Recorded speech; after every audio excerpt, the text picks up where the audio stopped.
So hi everyone, it is Maundy, Thursday, and so last time we saw you was about 4 days ago, and we wanted to continue the story of Jesus together because like we said before, this story is so important that we want to make sure that we tell each and every part so that you can know and hear and listen and learn everything about this really important week, what we call Holy Week.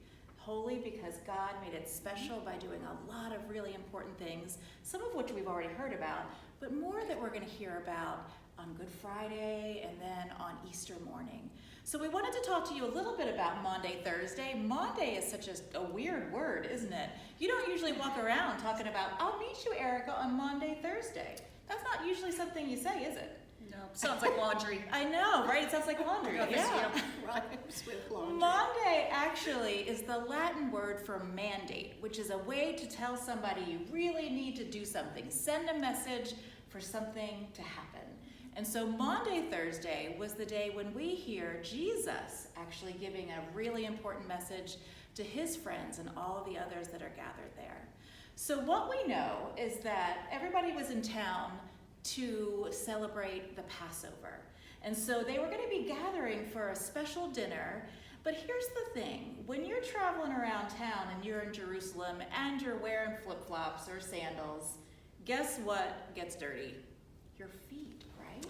That's right. Exactly. So Erica has really dirty feet. She has bare feet at least. I'm not sure how dirty they are. But Jesus actually did something that was really strange, because usually when you're the special guest, you're not the one that is the helper, right? So when all the people came in to have dinner with Jesus, he actually untied all of his extra clothing and he picked up a bowl and a pitcher of water and a cloth. And because what we know is that back in Bible times, you were considered clean. People didn't really take a shower every day, did they? No. No. What they would do is, as long as their hands and their head and their feet were clean, they were good, right? So what Jesus did was, as everyone came in, he knelt down and he poured the water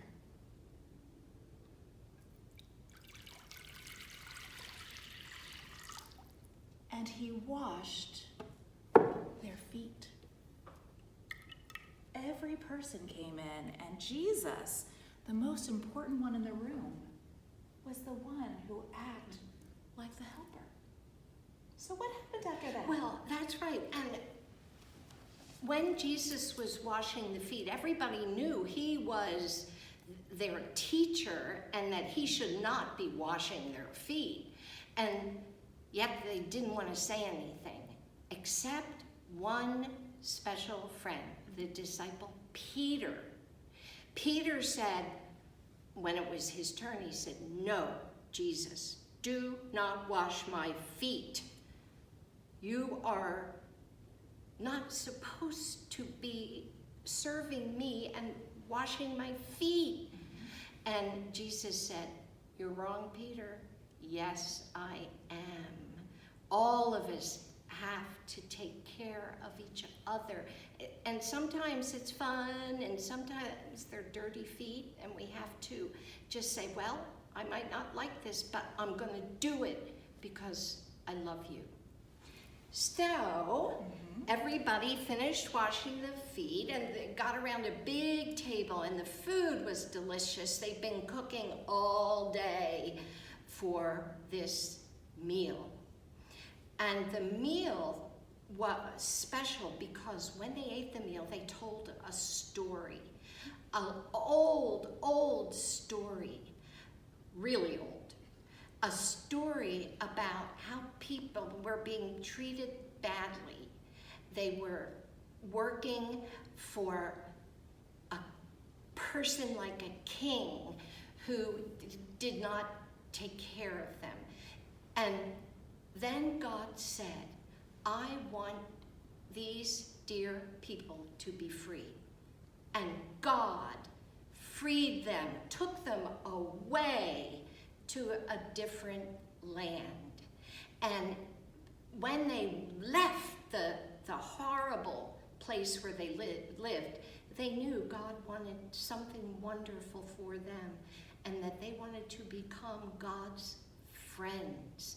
And so this is a wonderful chance to remember that God sees our problems. And God doesn't say, oh, well, deal with it. God says, I love you and I will help you face anything that happens in your life. But you know what's cool about that story that we didn't say is that why is it called Passover, right? So when something passes over, it means that you're skipped, that you're taken care of and you're protected. Actually, God used a very special secret message. Right. What was the secret message? Do you remember? And it was kind of weird. Let's just be honest. Yeah. It's a little gross. This is not something So- that you'd be doing today. No, Right, But- right. This is not one of the do-at-home activities. Long, Yeah, please don't do this. long time ago. So back in Egypt, Moses was talking to God, and God said, I'm going to bring down plagues if the Pharaoh doesn't let my people go. And so he brought all sorts of crazy plagues, lice and boils and grossness. Bugs and frogs and Right, it was the water got dirty. It was a mess. yeah, hot mess. Anyway, but the last one was the most serious one. And he sent the angel of death down. Very scary. But he told the people, before this night, go and take the blood of a lamb and paint your doorposts with it. So just like you would go to your door, kind of where we wrote with the chalk during Epiphany, you would paint that piece of your door with that blood and stay inside your house. And that meant that the angel would pass over, get it? Mm-hmm. Pass over your house and nobody would die in your house. And so, yeah, it's kind of gross, but it happened, and that was the way they were able to escape. So if you had red on your door, the angel would just go zoom, Would pass over and you would be Pass safe. over you. Yeah, That's yeah. right. That Wow. All the people of God would be safe. That's right. That's right. So And- secret message. And then at the very end of the meal, Jesus had to give a message because he knew he was going to be leaving them. He knew that he was going to return to God in heaven and leave them. But he also knew that God would take care of them. So he said to his very dear friends, I have one final thing I want you to remember. I know your parents do that. Now, when you go out today, I have one thing you have to remember. Or they say, please remind me that I have to pick up hot dogs. One special thing. And everybody got quiet. And Jesus said to them, here's my one message. That you must, every day, as much as you possibly can, you must love each other. Be kind to each other. And when you love and when you're kind, you will remember I'm with you always. So that night, the people remembered. And even today, when we come to the family table and we have bread and we bless the bread, we're doing this Passover meal, aren't we? So Aren't we're we? remembering, Something just like that. Jesus told us to Right. remember, yeah. And we always talk about loving each other. Love one another.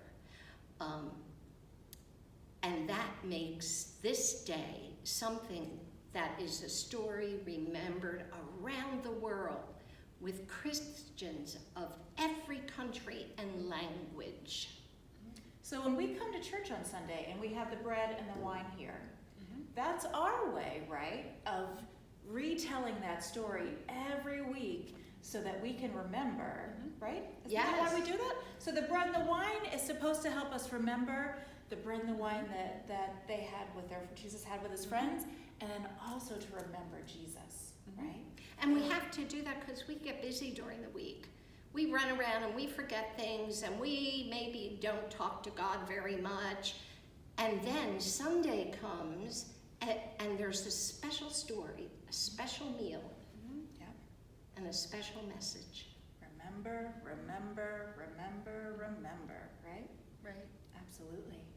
Well, and there's some fun things that you can do to remember this at home. Now, Passover meals, or Seders, as they call them, weren't kind of go to McDonald's and go through the drive-thru.